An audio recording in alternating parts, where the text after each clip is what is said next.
बिस्मिल्लाहिर्रहमानिर्रहीम। अस्सलामुअलैकुम। आप देख रहे हैं डीडीपी एनालिटिका। कल से मियां नवाज शरीफ साहब की एक वीडियो सोशल मीडिया पे गर्दिश कर रही है।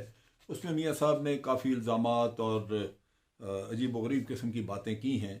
वैसे तो उनसे हर तरह की बात की तवक्को की जा सकती है, लेकिन बाज़ चीज़ों में ज़रूरत है कि उसका पर्सपेक्टिव क्लियर कर दिया जाए।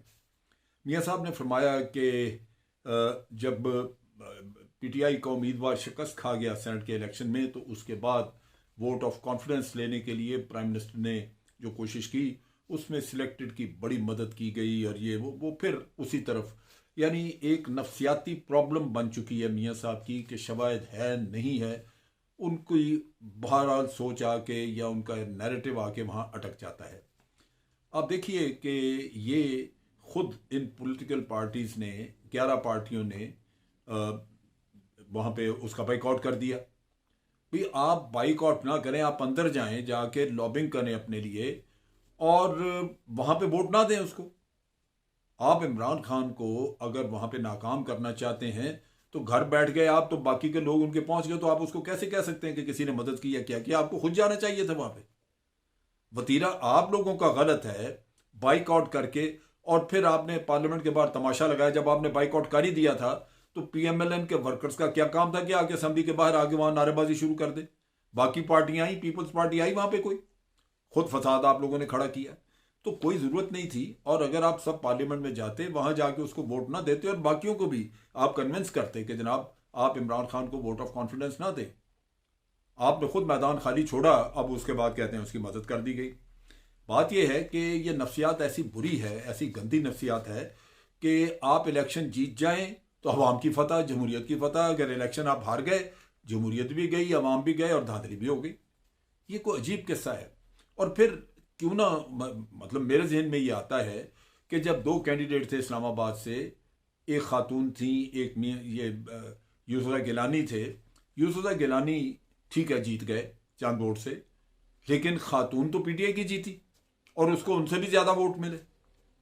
इसका मतलब ये है कि अगर दो में से एक कैंडिडेट आपका हारा, तो आप ये कतई नहीं कह सकते कि पार्लियामेंट ने इमरान खान के ऊपर नो कॉन्फिडेंस कर दिया।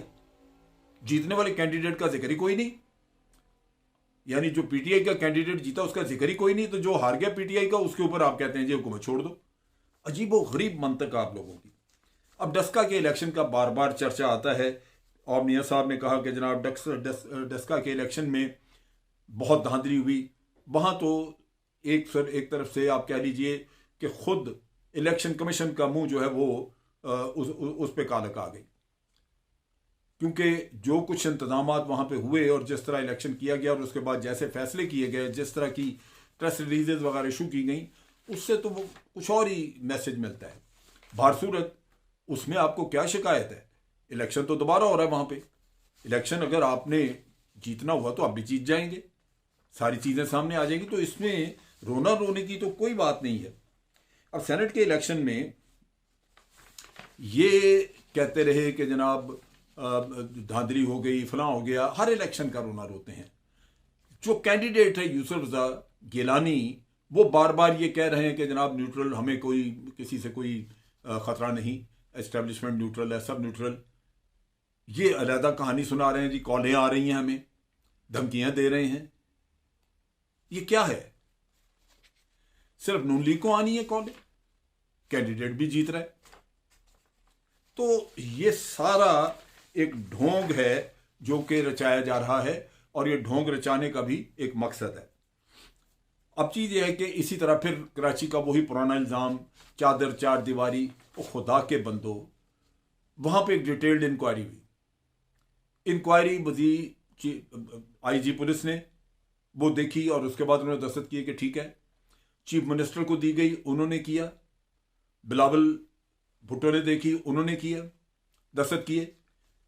जब इंक्वायरी सारी वहां पे वाज़े तौर पे दुनिया ने अप्रूव की, एक अकेले आप वाहिद हैं जो एक अलहदा राग अलाप रहे। अब वहां पे वीडियोस मौजूद थी होटल की जहां ये सारा वाकया हुआ है, और लगता यह है कि इन्होंने जानबूझ के वो ताला या कुंडा तोड़ा दुनिया में वावेला रोना मचाने के लिए, क्योंकि ये झूठ और फ्रॉड तो करते हैं। ये जो सुप्रीम कोर्ट में जाके जाली डॉक्यूमेंट जमा करा सकते हैं वो क्या नहीं कर सकते? वो जाली वोट भी डलवा सकते हैं, इलेक्शन भी रिग कर सकते हैं। जो जजों की और सबकी वीडियोस बना के उनको ब्लैकमेल करते फिरते हैं वो क्या नहीं कर सकते? अब इन हालात में वहां बाहर, उस होटल के बाहर जहां का ये इल्जाम लगाते हैं चादर चार दीवारी का, वहां पुलिस थी, रेंजर का कोई बंदा ही नहीं था।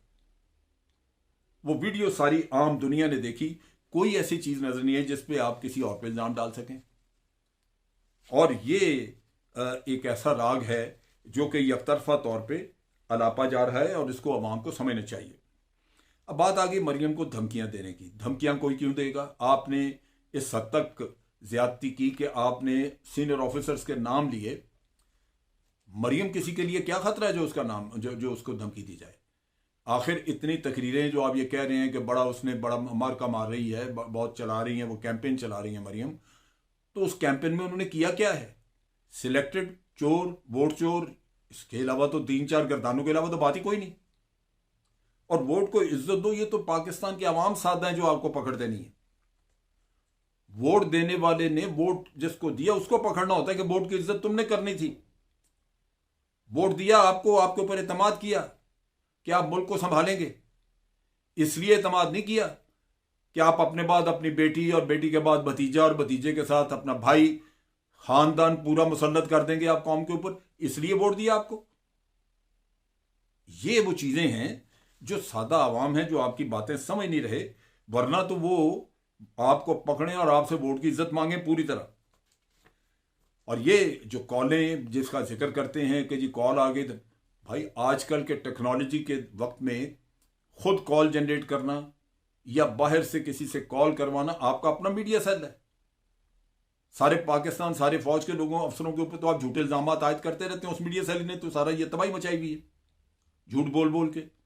तो ये वो चीज है जो अवाम को समझनी चाहिए कि करने को आप हर काम कर सकते हैं, क्योंकि आपका काम है ब्लैकमेल करना।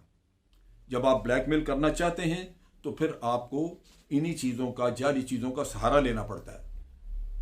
वरना किसी को क्या जरूरत है कि मरियम को कोई धमकी दे? या आज दिन तक कभी हुआ यहां पे ऐसा कि एक औरत को धमकी दी जाएगी? धमकी देनी होती तो मियां साहब आपको दी जाती है, किसी और को दी जाती जो यहां पे सियासत कर रहे थे। उन लोगों को किसी को तो किसी ने कुछ नहीं कहा और सबसे बड़ा खतरा मरियम बन गई। और अगर हो भी तो जब आपसे सबसे ये कहा गया है, रिक्वेस्ट की गई है कि जनाब अगर आपके पास कोई सबूत शवाहिद हैं तो वो दें। सिर्फ ये कह देना कि कॉल आई थी, वो आईएसआई की थी, फलाने की थी, ये थी। 24 इंटेलिजेंस एजेंसीज हैं यहां पे, और मेरा नहीं ख्याल कि किसी भी इंटेलिजेंस एजेंसी को जरूरत है कि किसी को वो कॉल करते रहे। यहां हालात खुद ऐसे हैं कि हर कोई आज समझता है कि क्या कोई क्या कर रहा है, किसके ऊपर करप्शन है, किसके केसेस हैं, कौन अपने करप्शन केसेस बचाने के लिए किस तरह की भाग दौड़ कर रहा है। ये आज बहुत सारे लोगों को पता है। अब जो आपने बयान दिए ये भारत में पूरा दिन चलते रहे। लगता यही है कि ये भारत को खुश करने के लिए बयान दिए गए, क्योंकि वही खुश हो रहे थे पाकिस्तान में, तो इसका अफसोस हुआ। अब ये एक ऐसी तकलीफदेह सूरत हाल है जहां आदमी सोचने पे मजबूर हो जाता है कि ये वाकई धमकियां कोई ऐसी तो नहीं है कि इक्तदार के भूखे लोग इक्तदार की खातिर कुछ करने को तैयार हो गए। यहां माजी में हुआ तो है, ऐसा नहीं है कि इक्तदार की खातिर लोग मारे नहीं गए। इस काम में जिसका फायदा वही वो कदम ऐसा उठा सकता है, उसके अलावा किसी को कोई जरूरत नहीं है। किसी को रास्ते से हटाने की उसको क्या मिलेगा? जो इक्तदार संभालेगा, जो कौम की हमदर्दियां समेटेगा, फायदा तो वो लेगा। तो ये वो चीज है जो कि लोगों को जहन में रखनी चाहिए कि इस तरह नहीं।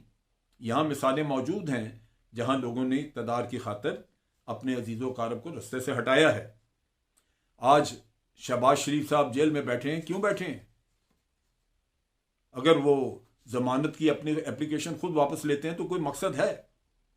और यही वो आप लोगों की स्ट्रेटेजी है कि एक तरफ वो जेल में बैठ के तो मजलूम बनेंगे, जो कि खुद बैठे हुए हैं, और जेलों में है क्या, B क्लास या A क्लास मिल जाती है तो वो तो ऐसे ही है जैसे आप घर में बैठे हैं, हर कोई जाके मिल भी रहा है। तो आपने अपने ख़ानदान की सियासत किसी और की वरासत में देनी थी। मियाँ साहब को, छोटे मियाँ साहब को आपने जेल में बिठा दिया। तो ये वो सूरत हाल है जो कौम को समझनी चाहिए। अब बात यह है कि अफसोस इस बात का है, मैं इसलिए कह रहा हूँ कि इक़्तिदार के भूखे इक़्तिदार की खातिर कुछ भी कर सकते हैं, क्योंकि जब आप मुल्क की सलामती को दांव पे लगा सकते हैं तो बाकी तो फिर करने को सब कुछ हो सकता है। आज भी आपकी तकरीरें, आपके अपने मुल्क के ऊपर लगाए हुए इल्ज़ाम, अपनी अपनी ISI और अफवाज के ऊपर लगाए हुए इल्ज़ाम, वो आज भारत के ईवानों में आज भी गूंजते हैं, इंटरनेशनल कोर्ट ऑफ जस्टिस में गूंजते हैं।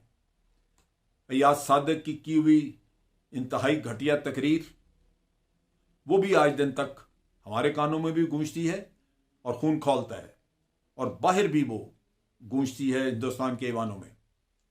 क्या आप इस तरह अपने किए हुए कामों पे पर्दापोशी कर लेंगे? ये रिलीफ आपको अदालतों से मिलता रहा। आज अगर हुदैबिया पेपर मिल खुल जाती तो अवाम को बहुत कुछ और सच पता लग जाता। तो इसलिए ये रिलीफ तो आपको मिलता रहा है, मिलेगा, लेकिन खुदारा इस तरह का फतूर पैदा न करें जिससे मुल्क की यकजहती ख़राब हो, इस तरह का फतूर पैदा न करें जिससे कि मुल्क की सलामती को ख़तरा हो। एक इल्ज़ाम लगाया जाता है कि जनाब, और जिससे सारा ये गंद मचा कि हारने वालों ने हर दफ़ा किसी एक के ऊपर इलेक्शन हारने का इल्ज़ाम डालना है। जब मियाँ साहब की पार्टी जीती थी PMLN, तो कहा गया कि जनाब ये ROs का इलेक्शन था क्योंकि अदालतों ने कराया।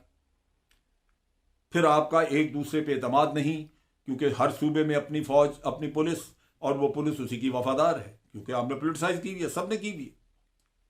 तो फिर मुतालबा होता है कि फौज की निगरानी में कराए। अब फौज ने जब इलेक्शन करवाया तो उनको इलेक्शन कमीशन ने बुलाया, फौज तो खुद नहीं गई किसी के पास। और आपके पास ये भी ज़हन में रखना चाहिए कि फौज के पास इतने लोग नहीं थे, रिजर्विस्ट बुलाए गए कि आके आप मदद करें, और उनको कुछ दिन ट्रेनिंग दे के तो उन लोगों को, रिटायर्ड लोगों को लगाया गया, और फिर इल्ज़ाम फौज पे डाल दिया। कभी अपने हारने का खुद भी इखलाकी तौर पे बोझ लेना चाहिए, लेकिन अगर सबूत था फौज के खिलाफ तो वो लेके आना चाहिए था, आपके पास अदालती रास्ता था, लेकिन वो तो करना ही नहीं, इसलिए कि इल्ज़ाम तराशी से आपका मसला हल हो रहा है। सबूत क्यों दे? सबूत तो है ही नहीं। तो ये चीज़ें हैं जिनको अवाम को जहन में रखना चाहिए कि आप अफवाज पाकिस्तान के ऊपर लगातार इल्ज़ाम तराशियाँ करके मुल्क की सलामती को ख़तरे में डाल रहे हैं, जो पाकिस्तानियों को कबूल नहीं, और वो इस मुल्क के मफाद में नहीं। बराए मेहरबानी अपने नैरेटिव बदलें, अपनी सियासत करें, और अपनी सियासत को सियासत तक ही महदूद रखें। आज के लिए इतना ही। अफवाज पाकिस्तान जिंदाबाद, पाकिस्तान पाइंदाबाद।